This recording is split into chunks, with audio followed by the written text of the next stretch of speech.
Everyone, welcome to our YouTube channel RNCC। आज की हमारी जो क्लास रहेगी वो रहेगी अगेन MCQ बेसिस के ऊपर, जो आपके आने वाले एग्ज़ाम्स के अंदर काफ़ी ज़्यादा हेल्पफुल रहेगी। PGI जैसे एग्ज़ाम्स में, एम्स जैसे एग्ज़ाम्स में, CHOs के अंदर और RML और जिपमेर के अंदर भी काफ़ी बार पूछे गए क्वेश्चंस हैं इन टॉपिक्स में से। सो स्टार्ट करते हैं आज की अपनी क्लास। क्वेश्चन नंबर फर्स्ट आपके सामने है, Which drug administered at birth to prevent the potential problem of abnormal bleeding? ऐसी कौन सी ड्रग है जो कि एट बर्थ पे दी जाती है, ठीक है, न्यूबॉर्न को, और जो क्या करती है, एबनॉर्मल ब्लीडिंग को जो क्या करती है, प्रिवेंट करती है। ऐसी कौन सी ड्रग है जो हम एट बर्थ पे बच्चे को लगाते हैं? ऑप्शंस है अपने पास में, ट्रेनेक्सेमिक एसिड, नेक्स्ट है एथम सेलेक्ट, सी है स्ट्रेप्टोकाइनेज, डी है विटामिन के।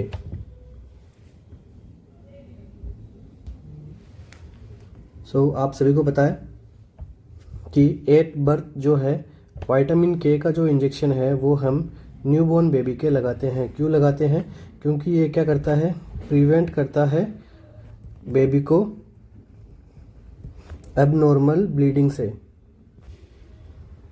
एबनॉर्मल ब्लीडिंग से। विटामिन के का इंजेक्शन क्यों लगाते हैं? क्योंकि बच्चे के अंदर जब बेबी बोर्न होता है तो उसकी जो इंटेस्टाइन होती है वो क्या रहती है, स्टेराइल रहती है।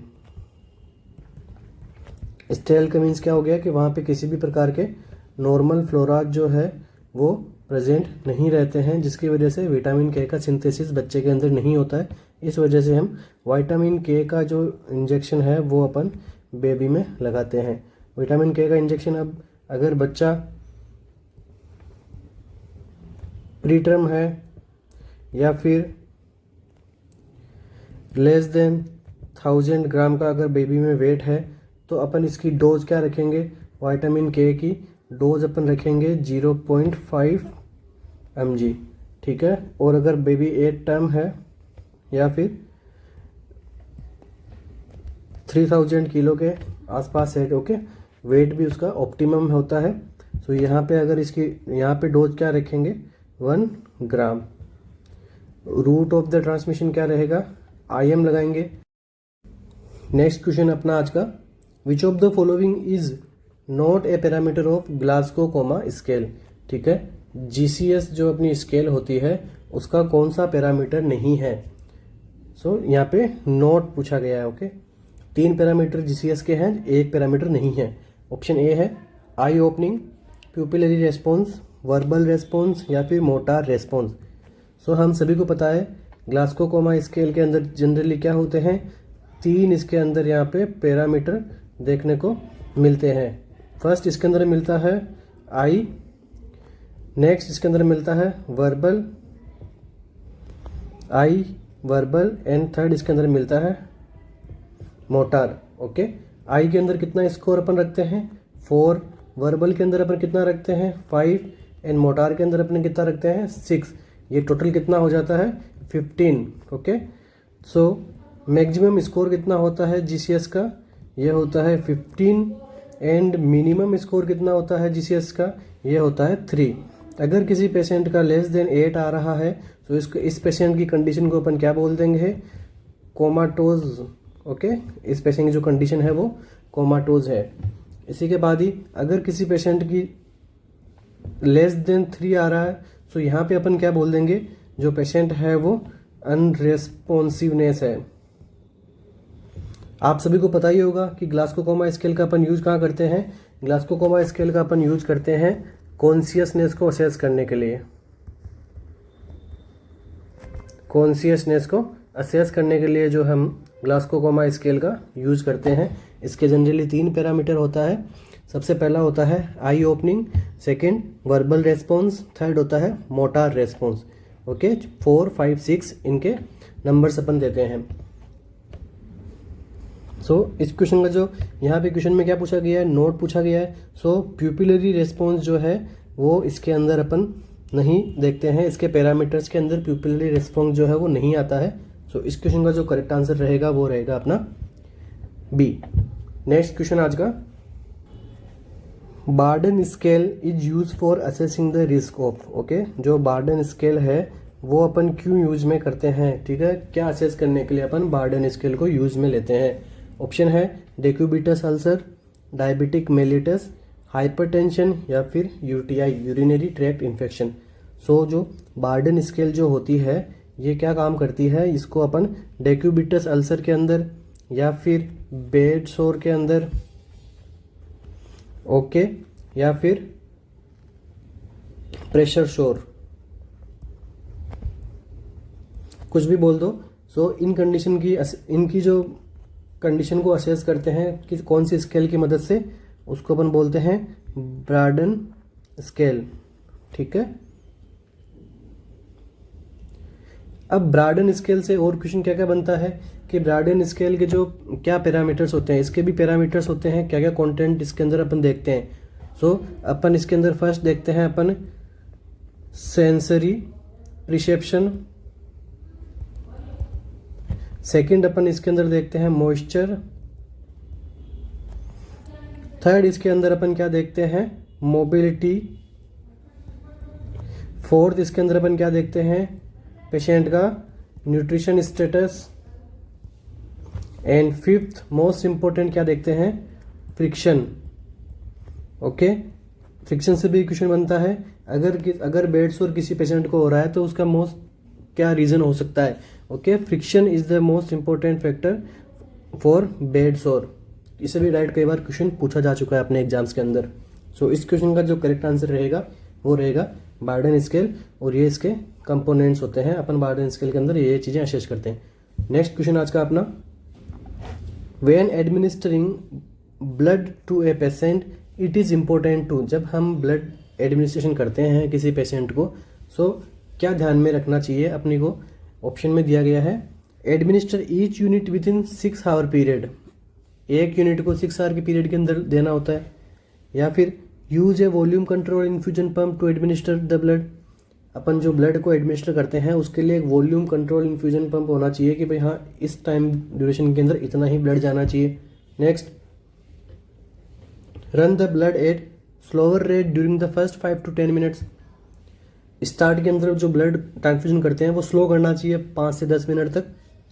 Draw blood sample from the patient immediately after each unit is transfused. एक कोई भी यूनिट अगर ट्रांसफ्यूड हो चुकी है तो उसके बाद में अपने को जो है वो इमीडिएटली जो ब्लड का सैंपल कलेक्ट करना है। ओके, सो इस क्वेश्चन का जो करेक्ट आंसर रहेगा वो अपनी क्या रहेगा, option C. Option C is the correct answer. क्यों करते हैं, क्योंकि जब अपन ब्लड ट्रांसफ्यूजन करते हैं सो इसके अंदर क्या होता है, स्टार्टिंग के अंदर 5 to 10 मिनट तक स्लो ट्रांसफ्यूजन करते हैं, ठीक है, स्लो ट्रांसफ्यूजन करते हैं। स्लो ट्रांसफ्यूजन क्यों करते हैं, अपन असेस कर सकते हैं इसके कि भाई कोई भी ट्रांसफ्यूजन रिएक्शन तो पेशेंट के अंदर नहीं हुई है, ठीक है। ट्रांसफ्यूजन रिएक्शन को असेस करने के लिए या इसे बचाव के लिए अपन जो है 5 से 10 मिनट तक स्लो अपन ब्लड का ट्रांसफ्यूजन करते हैं, और 5 से 10 मिनट तक या फिर स्टार्टिंग के 50 ml तक। ओके, 50 ml तक अपन 5 से 10 मिनट तक जो है वो ब्लड ट्रांसफ्यूजन करते हैं, वो करते हैं स्लो। इसके बाद में एक क्वेश्चन और बनता है ब्लड ट्रांसफ्यूजन से कि इमरजेंसी कंडीशन के अंदर कौन सा कैनुला रहता है वो ब्लड ट्रांसफ्यूजन के लिए इफेक्टिव रहता है। तो नंबर 8 गोज का जो कैनुला है, नंबर 18 गोज का जो कैनुला है उसको अपन काम में लेते हैं। इसके अलावा एक और क्वेश्चन बनता है कि आफ्टर ब्लड ट्रांसफ्यूजन नर्स को क्या करना चाहिए कि एनएस को अपन आफ्टर ब्लड ट्रांसफ्यूजन एनएस को अपन थोड़ा कुछ ml एनएस पेशेंट को लगाना चाहिए, जिसकी वजह से एनएस से अपन क्या करते हैं जो लाइन है उसको फ्लश करने के लिए, ठीक है।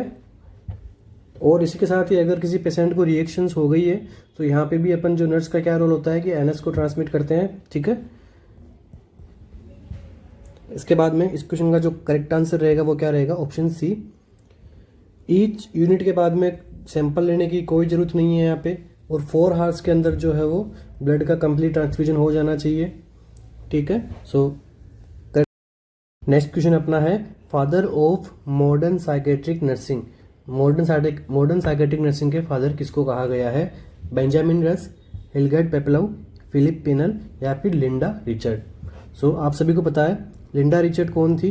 लिंडा रिचर्ड थी फर्स्ट साइकेट्रिक नर्स। ठीक है, फर्स्ट साइकेट्रिक नर्स कौन थी? लिंडा रिचर्ड। ये भी कई बार क्वेश्चंस के अंदर पूछा गया है। नेक्स्ट अपना बेंजामिन रस। बेंजामिन रस कौन थे? फादर ऑफ अमेरिकन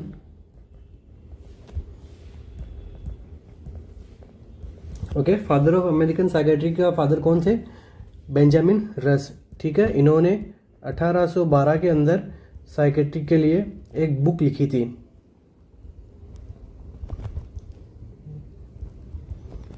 ठीक है, फर्स्ट बुक जो है वो पब्लिश की थी इन्होंने 1812 के अंदर, बेंजामिन रस ने, और इनको क्या बोलते हैं? Father of American psychiatric. Next है हिलगर्ट पेपलोव। हिलगर्ट पेपलोव ने क्या किया? थ्योरी दी थी, कौन सी? Interpersonal relationship theory. ठीक है, जो कि इस थ्योरी के अंदर क्या बताया गया है? नर्स और पेशेंट के बीच की रिलेशनशिप को इसके अंदर बताया गया है कि भाई कैसा रिलेशन नर्स और पेशेंट के बीच में होनी चाहिए। सो हिलगर्ट पेपलोव ने क्या किया? इंटरपर्सनल रिलेशनशिप थ्योरी यहाँ पे दी थी। और मॉडर्न साइकेट्रिक नर्सिंग के फादर कौन है? Philippe Pinel. ठीक है, 1793 यहाँ पे ऑप्शन सी अपना जो है वो करेक्ट होता है। Father of modern psychiatric nursing is Philippe Pinel. Next आज का अपना question, who given the self care theory of nursing. Okay, जो नर्सिंग की जो सेल्फ केयर थियरी है वो किसने दी थी?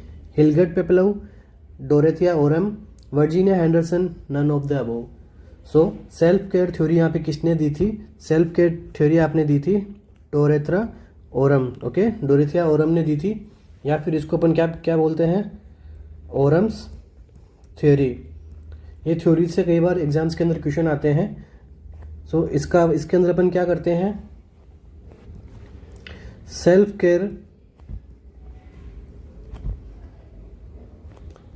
Care action for survive. ठीक है, इस थ्योरी के अंदर अपन क्या देखते हैं? Self care action of for survive को अपन इस थ्योरी के अंदर स्टडी करते हैं। और ये थ्योरी कौन दी थी? किसने प्रिस्क्राइब की थी? ये थ्योरी दी थी अपने को डोरेथिया ओरम ने। इसको अपन ओरम थ्योरी भी बोलते हैं। नेक्स्ट वर्जीनिया हेंडरसन ने कौन सी थ्योरी दी थी? Nursing need theory. ठीक है, नर्सिंग नीड थ्योरी दी थी। इसके अंदर अपन क्या देखते हैं? Basic need of nursing. Basic need of nursing की अपन इसके अंदर अपन पढ़ते हैं। वो ये थ्योरी किसने दी थी? वर्जीनिया हेंडरसन ने दी थी। हिलगर्ट पेपलोव के बारे में तो अपन ने पढ़ ही लिया था लास्ट क्वेश्चन के अंदर। सो इस क्वेश्चन में जो करेक्ट आंसर रहेगा वो रहेगा क्या? सेल्फ केयर थ्योरी यहाँ पे किसने दी थी? डोरेथिया ओरम ने। नेक्स्ट क्वेश्चन आज का हमारा, in which year Indian lunacy act was passed. Okay, Indian lunacy act was कौन से ईयर के अंदर ये पास किया गया था? 1987, 1965, 1912 या फिर 1982। सो इस क्वेश्चन का जो करेक्ट आंसर रहेगा वो रहेगा ऑप्शन सी कि 1912 के अंदर इंडियन लुनेसी एक्ट है उसको पास किया गया था। नेक्स्ट अपन देख लेते हैं 1987 में क्या किया गया था। 1987 में इंडियन मेंटल हेल्थ एक्ट को जो है पास किया गया था। 1965 के अंदर क्या किया गया था? जो बीएससी नर्सिंग के अंदर साइकेट्रिक बुक को इंक्लूड किया गया था। ठीक है, अकॉर्डिंग टू आईएनसी 1965 के अंदर बीएससी के अंदर साइकेट्रिक नर्सिंग को इसकी बुक को इंक्लूड किया गया था। और ये बुक जीएनएम में कब इंक्लूड की गई थी? जीएनएम में ये बुक इंक्लूड की गई थी 1986 में। ओके, नेक्स्ट एमएससी में कब की गई थी? एमएससी के अंदर ये 1975 के अंदर साइकेट्रिक नर्सिंग के अंदर अपन एमएससी कर सकते थे। जीएनएम के अंदर साइकेट्रिक बुक कब इन्होंने इंक्लूड की थी? 1986 के अंदर। नेक्स्ट 1982 में क्या हुआ था? National mental health programme. Okay 1982 के अंदर क्या किया था? नेशनल मेंटल हेल्थ प्रोग्राम को जो है वो एस्टैब्लिश किया गया था। ठीक है, इस क्वेश्चन का जो करेक्ट आंसर रहेगा वो रहेगा 1912। यहाँ पे इंडियन ल्यूनेसी एक्ट को पास किया गया था। नेक्स्ट क्वेश्चन आज का अपना, the systemic study of abnormal experience, cognition या फिर बिहेवियर, जो इन तीनों की स्टडी अपन करते हैं तो उसे अपन क्या बोलते हैं? उसको अपन एपिडेमियोलॉजी, एथेनोलॉजी, साइकोपैथोलॉजी या फिर पैथोफिजियोलॉजी। सो ऐसी स्टडी जिसके अंदर अपन अबनॉर्मल एक्सपीरियंस, कॉग्निशन और बिहेवियर की स्टडी करते हैं, इसे हम क्या बोलते हैं? साइकोपैथोलॉजी। ठीक है, इसको अपन क्या बोलते हैं? साइकोपैथोलॉजी बोलते हैं। एपिडेमियोलॉजी अपन किसको बोलेंगे? Spread and control of disease in community. Okay, इसे अपन क्या बोलेंगे? एपिडेमियोलॉजी बोलेंगे। नेक्स्ट एथेनोलॉजी अपन किसको बोलेंगे? ह्यूमन रेसेस के ऊपर अगर स्टडी की जा रही है उसको अपन बोलेंगे एथेनोलॉजी। और पैथोफिजियोलॉजी तो आपको पता ही है, study of physical and biological abnormality. इसे हम क्या बोलेंगे? पैथोफिजियोलॉजी। सो अब इस क्वेश्चन का जो करेक्ट आंसर रहेगा वो क्या रहेगा? साइकोपैथोलॉजी। नेक्स्ट क्वेश्चन हमारा, all of the following are neurotic disorder except. All of the following are neurotic disorder except. यहाँ पे आपके साइकेट्री के अंदर दो टाइप की डिसऑर्डर होती है। फर्स्ट होती है साइकोटिक, सेकंड होती है न्यूरोटिक डिसऑर्डर। ठीक है, ये दो प्रकार के यहाँ पे अपने डिसऑर्डर्स देखने को मिलती है। साइकोटिक डिसऑर्डर जो होती है वो अगेन दो प्रकार की होती है। एक होती है ऑर्गेनिक और दूसरी होती है फंक्शनल। ठीक है, और ऑर्गेनिक के अंदर कौन कौन सी डिजीज आती है? Delirium, dementia. फंक्शनल के अंदर कौन सी डिजीज आती है? Schizophrenia, mood disorders. और अपने मूड डिसऑर्डर में क्या आ जाएगा? Mania and depression. इसी के साथ ही न्यूरोटिक डिसऑर्डर के अंदर क्या क्या आ जाएगा? Hysteria, OCD, phobias, anxiety and PTSD etcetera. ठीक है, पीटीएसडी मतलब पोस्ट ट्रॉमेटिक स्ट्रेस डिसऑर्डर। तो यहाँ पे क्या पूछा गया है? ऐसी कौन सी डिसऑर्डर है, न्यूरोटिक डिसऑर्डर के अंदर कौन सी डिसऑर्डर नहीं आती है? सो ऑप्शन ए अपना यहाँ पे राइट होता है। ठीक है, स्किज़ोफ्रेनिया कौन सी कौन सी डिसऑर्डर है? साइकोटिक के अंदर ये फंक्शनल डिसऑर्डर है। ठीक है, इससे भी कई बार क्वेश्चन बनता है कि स्किज़ोफ्रेनिया कौन सी टाइप की डिसऑर्डर है? सो फंक्शनल साइकोटिक डिसऑर्डर अपन बोलते हैं स्किज़ोफ्रेनिया को। Next anxiety, OCD and phobia, these are all neurotic disorder. Next question अपना आज का, द बेसिक डिफरेंस बिटवीन साइकोसिस एंड न्यूरोसिस। साइकोसिस एंड न्यूरोसिस के अंदर क्या क्या अपने को बेसिक डिफरेंस देखने को मिलेगा? क्लिनिकल फीचर का डिफरेंस, सीवियरिटी का डिफरेंस, इंसाइट का डिफरेंस या फिर ड्यूरेशन ऑफ इलनेस। सो साइकोसिस एंड न्यूरोसिस। ठीक है, साइकोसिस एंड न्यूरोसिस के अंदर क्या क्या अपने को डिफरेंस देखने को मिलेगा? एक तो साइकोसिस के अंदर हमेशा इनसाइट जो होती है वो एब्सेंट देखने को मिलती है। न्यूरोसिस के अंदर इनसाइट जो है वो अपने को प्रेजेंट देखने को मिलती है। सो इस क्वेश्चन का जो अपना करेक्ट आंसर रहेगा वो रहेगा इनसाइट, क्योंकि इनसाइट जो है वो साइकोसिस के वाले पेशेंट्स के अंदर इनसाइट नहीं देखने को मिलती है एंड न्यूरोसिस के अंदर इनसाइट देखने को मिलती है पेशेंट के अंदर। इनसाइट से अपन यहाँ पे क्या समझते हैं? Insight means awareness toward self, कि हाँ मैं यहाँ पे हूँ, यहाँ पे मैं ये कर रहा हूँ, तो अवेयरनेस टुवर्ड सेल्फ वो होती है साइकोसिस, और सॉरी इनसाइट। इनसाइट किसमें एबनॉर्मल, किसमें नहीं देखने को मिलेगी, साइकोसिस वाले पेशेंट्स में, लाइक सिजोफ्रेनिया, ऐसे पेशेंट में अपन इनसाइट एब्सेंट होती है। इसी के साथ ही जजमेंट भी यहाँ पे प्रेजेंट नहीं रहता है, जबकि जजमेंट न्यूरोसिस वाले पेशेंट के अंदर जजमेंट अपन देखने को मिल सकता है। जजमेंट मीन्स वो खुद के लिए अपना क्या डिसीजन ले सकता है, ओके, इसको अपन जजमेंट के अंदर देखते हैं, और ये साइकोसिस के अंदर एब्सेंट रहता है। और साइकोसिस के अंदर अपन ट्रीटमेंट की कैसे करते हैं, सबसे पहले तो ये एक इसको हॉस्पिटल की रिक्वायरमेंट होती है, और यहाँ पे कैसे ट्रीटमेंट करते हैं, साइकोथेरेपी देके। और ये ब्रीफ के अंदर अपन दोनों जब अपनी साइकेट्री की जब क्लासेस चलेगी तब अपन पढ़ेंगे। और इसी के साथ ही अपन क्या इसमें इफेक्टिव होता है, ईसीटी जो है वो इसके अंदर इफेक्टिव होती है। साथ ही में इसको यहाँ पे पेशेंट को जो है ड्रग्स भी देते हैं साइकोसिस वाले पेशेंट को, ओके। तो ये कुछ मेजर डिफरेंसेज होते हैं जहाँ से कई बार क्वेश्चंस जो एग्जाम्स के अंदर पूछे जा चुके हैं, और ये काफ़ी अच्छा क्वेश्चंस है आपके एग्जाम्स के अकॉर्डिंग। इस टॉपिक से आपको एग्जाम्स में क्वेश्चन देखने को ही मिलते हैं। नेक्स्ट क्वेश्चन हमारा आज का, world mental health day celebrated on. World mental health day है वो कब सेलिब्रेट करते हैं।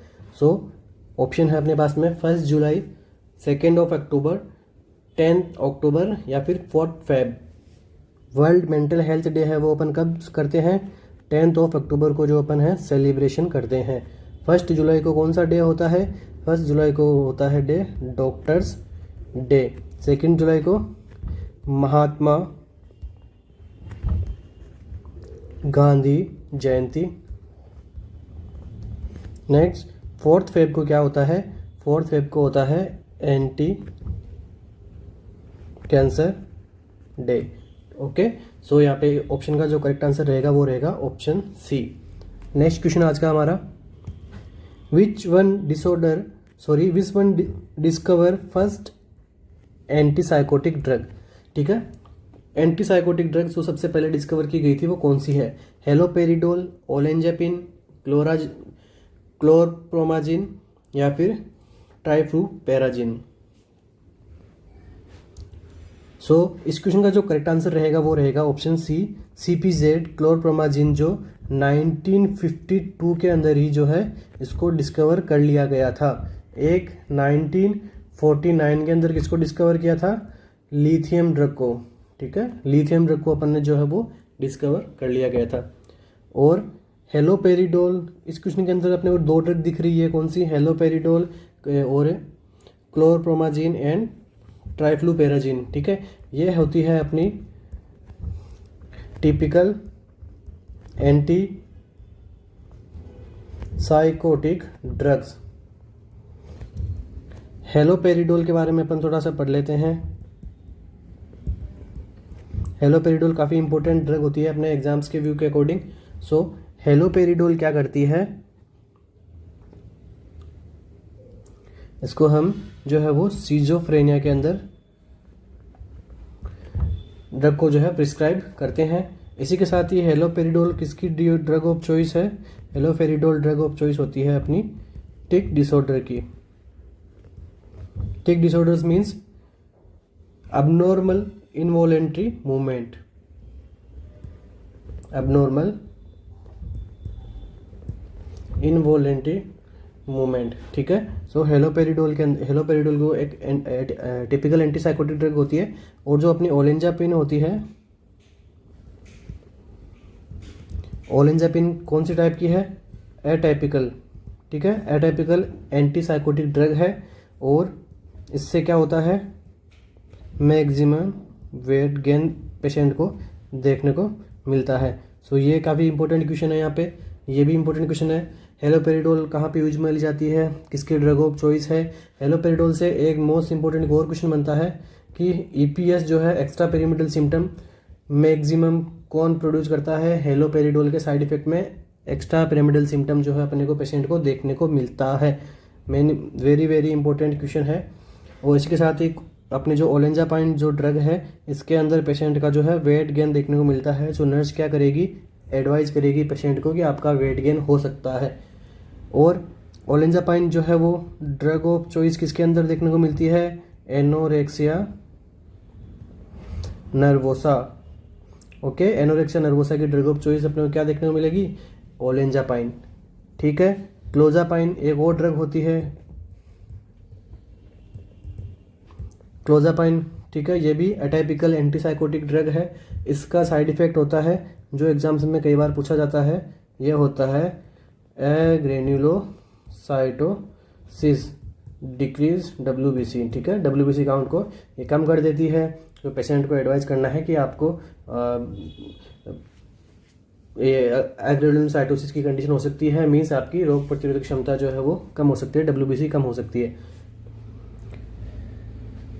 अपन नेक्स्ट क्वेश्चन अपन देख लेते हैं हेलोपेरिडोल से। दो क्वेश्चन और बनते हैं, लाइक एक तो ये क्या होती है, ड्रग अपनी जो होती है वो हाइपर सेंसिटिविटी होता है ड्रग की देखने को मिलती है, कब देखने को मिलती है, सन में। ठीक है, सो एडवाइस करना है अपने को, जो भी ये ड्रग टेक कर रहा है उसको अपने बोलना है कि आपको जो अपनी स्किन है वो सनलाइट से प्रोटेक्ट करनी है। ठीक है, क्योंकि ये हाइपर सेंसिटिव होती है।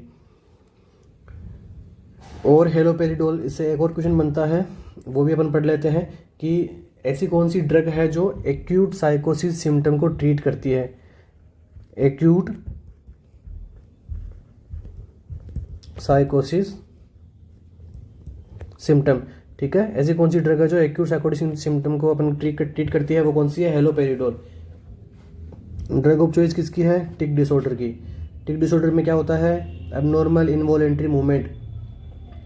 साइड इफेक्ट क्या होता है हेलोपेरिडोल का, मैक्सिमम EPS। ठीक है, मैक्सिमम EPS करने वाली ड्रग कौन सी होती है, हेलोपेरिडोल।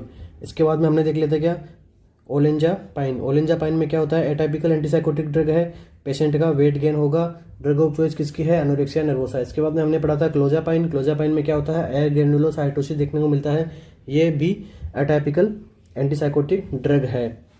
सो इस क्वेश्चन का जो करेक्ट आंसर रहेगा वो रहेगा अपना क्लोरप्रोमाजिन, जो 1952 के अंदर जो है वो सबसे पहले डिस्कवर की गई थी। नेक्स्ट क्वेश्चन हमारा आज का, first phase of therapeutic nurse patient relationship. So हम सभी को पता है कि हम जब हॉस्पिटल में पेशेंट आता है तो उसके साथ में नर्स को एक रिलेशनशिप मेंटेन करना होता है जो कि थेराप्यूटिक होता है। और इसके अंदर अपने को स्टेजेस, फेजेस अपने को देखने को मिलती है कि जो फर्स्ट फेज इसके अंदर क्वेश्चन के अंदर पूछी गई है कि first phase of therapeutic nurse patient relationship कौन सी है, orientation phase, pre interaction phase, working phase या फिर टर्मिनेशन फेज। सो इस क्वेश्चन का जो करेक्ट आंसर रहेगा वो क्या रहेगा, फर्स्ट फेज कौन सी होती है, प्री इंटरेक्शन फेज। ठीक है, इस फेज के अंदर नर्स क्या करती है, नर्स पेशेंट से मिलने से पहले थिंक करती है कि हाँ हमें जो ये पेशेंट मिलेगा इसके बारे में अपने को जो भी अपने को एक्शन लेने हैं, लाइक क्या क्या हमें इस पेशेंट से क्या क्या जानकारियाँ प्राप्त करनी है, ये सब चीज़ों को सोचती है इसके बारे में। सो ये कौन सी है, इंटरेक्शन होने से पहले की स्टेज। ठीक है, प्री इंटरेक्शन यहाँ पे नाम में यहाँ पे बताया गया है। सो इस क्वेश्चन का करेक्ट आंसर जो रहेगा वो रहेगा प्री इंटरेक्शन फेज। ठीक है, अपन यहाँ पे फेजेस देख लेते हैं एक बार। फर्स्ट फेज कौन सी होती है, प्री इंटरेक्शन। सेकेंड फेज, अब जब प्री इंटरेक्शन हो गया है तो बाद में क्या होगा, ओरिएंटेशन होगा। ठीक है, पेशेंट से इस फेज के अंदर ओरिएंटेशन किया जाता है या फिर क्या किया जाता है, इंट्रोडक्शन। इंट्रोडक्शन यहाँ पे पेशेंट के साथ किया जाता है। इस फेज के अंदर क्या करता है कि प्रॉब्लम को फोकस करते हैं इस स्टेज के अंदर कि भाई पेशेंट को एक्चुअल में क्या प्रॉब्लम है।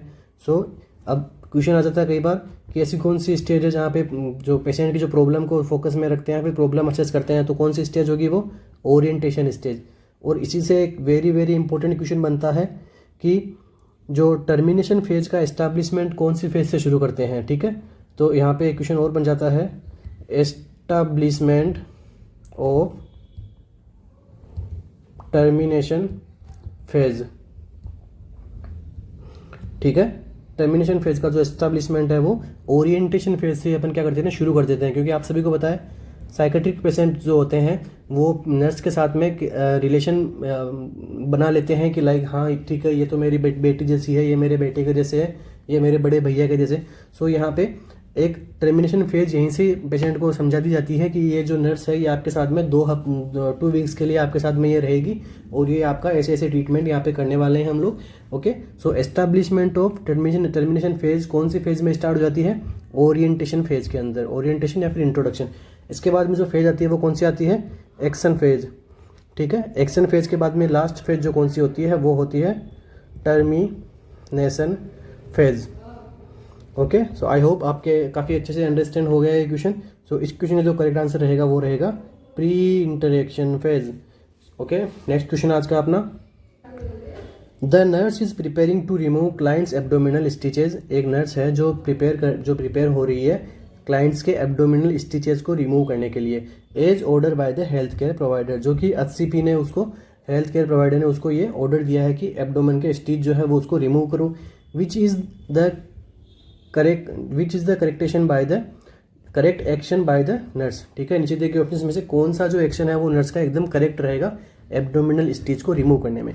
ऑप्शंस है अपने पास में, clean the stitches with soap and water before removing, कि भाई आपको जो स्टिचेज को है उनको क्लीन करना है सोप एंड वाटर से। ऑप्शन बी है wash the hands and use gloves wheel removing the stitches, gloves पहनो और हैंड वॉश करो। थर्ड है wash the hand and use sterile technique wheel removing the stitches. Okay, sterile technique का use करना है वो hand wash करके। या फिर ऑप्शन डी है गाउन पहनो, ग्लोव्स पहनो, मास्क पहनो, आई शील्ड पहनो एंड शू कवर पहनो इस चीज़ के प्रोसीजर को शुरू करने से पहले। ठीक है, सो इस क्वेश्चन में जो अपन करेक्ट आंसर देखते हैं वो अपन क्या देखेंगे, ऑप्शन सी। ठीक है, wash the hands and use sterile technique. ठीक है, एब्डोमिनल स्टिचेस लगे हुए हैं। ठीक है, तो उसके अंदर अपने क्या करना है, स्टेराइल टेक्निक का जो है वो अपन यूज में लेते हैं स्टिच रिमूव करते time. Clean the stitches soap and water से अपन क्लीन नहीं करते हैं। Wash the hand and use gloves wheel removing the stitches. ठीक है, स्टेराइल ग्लोव्स अपन ने यहाँ पे स्टेराइल यहाँ पे मेंशन नहीं है इसलिए क्वेश्चन गलत हो रहा है। ठीक है, ग्लोव्स भी दो प्रकार के देखने को मिलते हैं, एक अपने होते हैं एग्जामिनेशन ग्लोव्स, दूसरे होते हैं स्टेराइल ग्लोव्स। ठीक है, स्टेराइल ग्लोव्स के अंदर अपन सर्जिकल प्रोसीजर के अंदर काम में लेते हैं। एग्जामिनेशन ग्लोव्स के अंदर जनरली अपन जो ग्लोव्स यहाँ पे वार्ड में देखने को मिलते हैं उसको अपन बोलते हैं एग्जामिन ग्लोव्स। इसको ये एक तरीके से इतने स्टेराइल नहीं होते हैं जितने अपन स्टेराइल जो अपन टेक्निक यूज में करते हैं यहाँ पे ग्लोव्स काम में लेते हैं।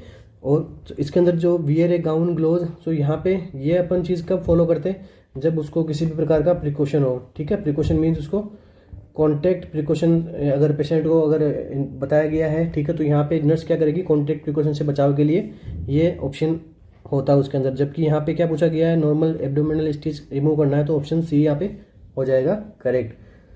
आई होप आपके आज का क्वेश्चन सेशन जो वीडियो है वो अच्छे से समझ में आ गया है। अपने सारे क्वेश्चन आज के यहीं पे कंप्लीट होते हैं, और आपको किसी भी प्रकार की क्वेरीज हो तो हमें कमेंट बॉक्स में कमेंट ज़रूर कीजिए, और हमारा जो आपको वीडियो कैसे लगता है इसके बारे में भी आप कमेंट करें। और अगर वीडियो अच्छा लगा तो लाइक कीजिए, चैनल को सब्सक्राइब कीजिए। हम डेली बेसिस के ऊपर MCQ सेशन लेके आ रहे हैं, तो आपके आने वाले जो एग्जाम्स है वो बहुत ही पास में आ रखे हैं, तो इन सब की प्रिपरेशन के लिए हम डेली कोशिश कर रहे हैं कि आपके लिए अच्छे से अच्छे टॉपिक्स पे हम क्वेश्चन बनाएं और आपको यहाँ पे सोल्व किया जाए। Okay, thank you so much.